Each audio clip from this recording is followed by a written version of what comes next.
He's got a 32-inch neck, a 64-inch chest, the largest arms in the world, and I'm geared to seek and destroy.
If you guys would be so kind, would you mind introducing yourselves to the mic?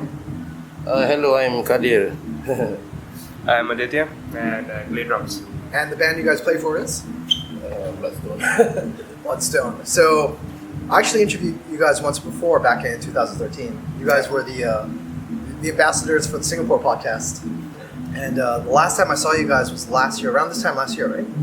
Yeah, they're all In Singapore. In Singapore, yeah. Was that the record release show? Not really. It was I don't remember having a record release. it was Disasters. Disasters. Pre-national service gig. Okay. Yeah, so the guys were going off to NS. So yeah, I think I don't think we ever did. Us and Xanadoo. Yeah, us and Xanadoo were there. Don't remember doing an actual record release. Probably in Vietnam. That was the first show. Yeah, that was the first show after the album was released. And we went to Ho Chi Minh City. So in the time between when we last talked and when I saw you guys last year, you released F.T.W, which is the first album, right? Yes. And the first release since the split with Atomic Death. Yes, correct. Yes, we are not a very productive band.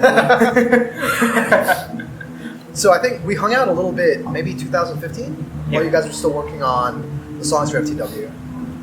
Remember, there's a demo somewhere you guys rehearsing. I don't know if you remember that. We were in Oh, in the school. is it? Yeah, in the school, yeah. Oh, that was the F.T.W. songs. yeah, some of them, yeah. Yes, but last year we were working more on what we just released this year. Well, we haven't released it, and I think we'll find out soon when the release is. So you guys have new stuff coming out. Oh, It's- yeah. So really Yeah, soon. it's a 7-inch. 7-inch. 7-inch with Xanadoo. split with Xanadoo. Yeah. Okay, cool. Let's talk about F.T.W. for a while, because I was actually supposed to interview you guys right after it came out. And it came out last February? March. March. Okay. And then things happened. And I didn't get a chance to go to Singapore until much later. So how long had you been working on F.T.W. before it came out? Oh, too long. I would say I remember the first song was written in the end of 2011 in my house. Of which I have bootlegs, if anyone's interested. But that was our start, and then I remember us writing intensively in 2014, and that's when most of the writing and recording happened. So we started cracking drums at the end of 2014. So memory fails me between 2011 and 2014 what was happening. I guess not much. I mean, I think I saw you guys play a few shows, a home club show and maybe one other one between that. So you guys were gigging at least. I don't know if you... We were gigging, Yeah. but we also had like a little bit of a sort of like a lineup shift. So I think Qadir can explain more on that. Our bassist left halfway during the recording, and then we got another guy. So Qadir was the whole deal in the recording. I mean, besides drums, he handled everything else. So he's a machine. So all the strings were done by me. Nice. Yeah, so he recorded everything. I only helped with writing some of the lyrics, most of which got rejected. So just thrown out the fucking window. Say that. Why was it rejected? Not evil enough? Not 1986. 83. Yeah, you need to get your ears right.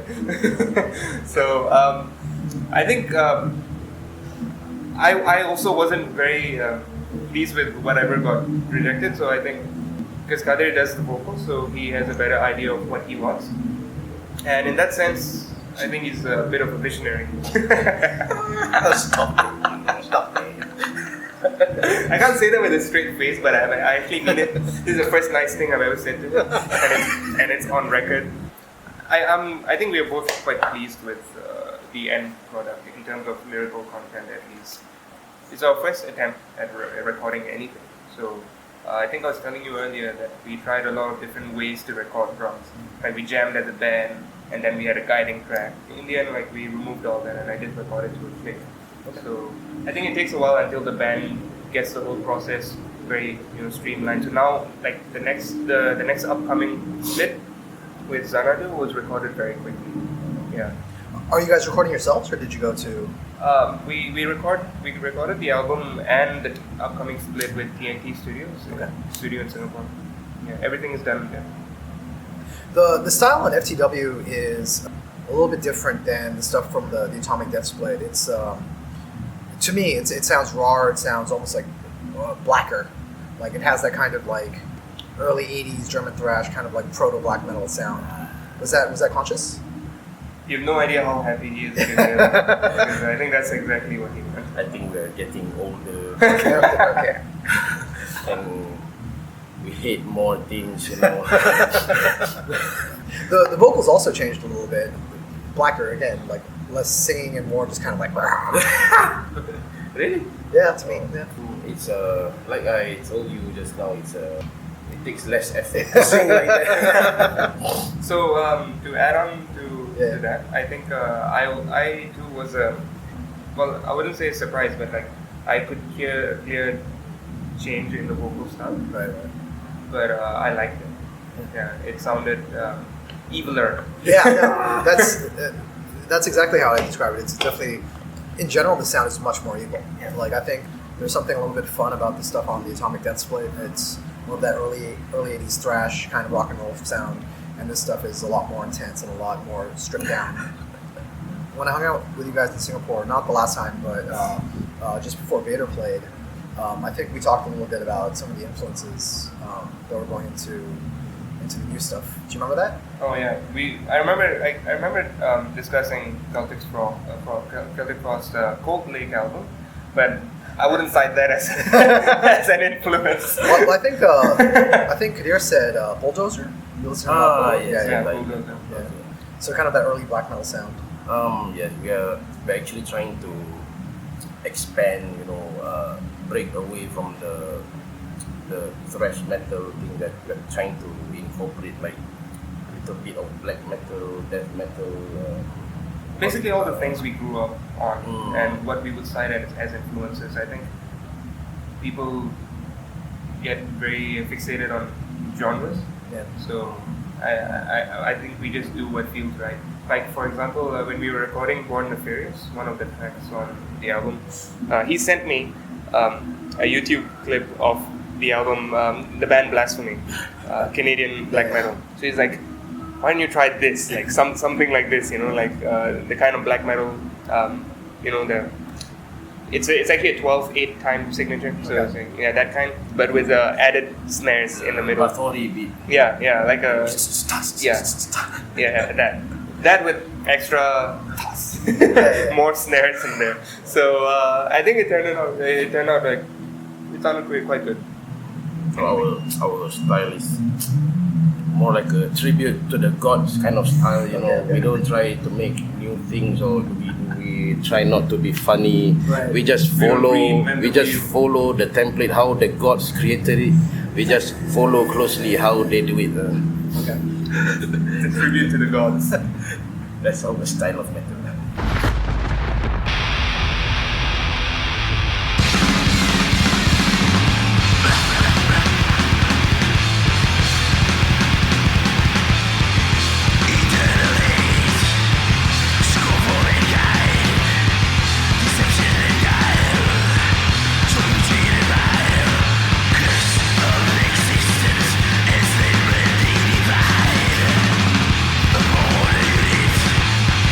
The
So let's talk about the 7-inch that you guys have coming out.